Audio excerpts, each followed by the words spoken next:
Okay, good day guys, no? So meron na naman kaming ginawang Panasonic dito guys. Ang problema nito kasi pag on pa lang guys, naghahatak na kasi agad, nagdi-drain na habang nagkakarga ng tubig, nagdi-drain, no? So ang ginawa namin guys, sinubukan namin guys i-repair yung board. Ang problema kasi nito guys, yung mga ganitong model, ang problema dito sa nandito siya sa display, may problema yung display na to. Nandito kasi yung control niya.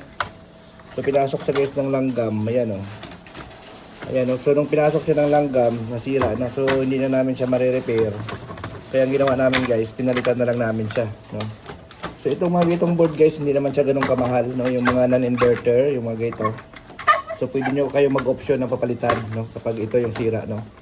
So ang ano nito, ang model nito, ayan natin, ito yung model niyan guys, oh. Ayan. So yan yung model niyan, yung mga F805. So pwede nyo yan papalitan ng board guys, no? So mura lang board niyan guys, no?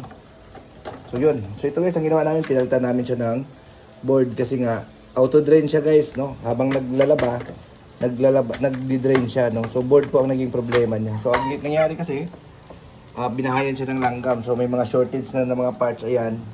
So hindi na namin siya ni-repair. Pinalitan na lang natin siya guys, no? Para sigurado na tatagal. So yun, no? So yun, sinishare ko lang sa inyo guys, no? Thank you.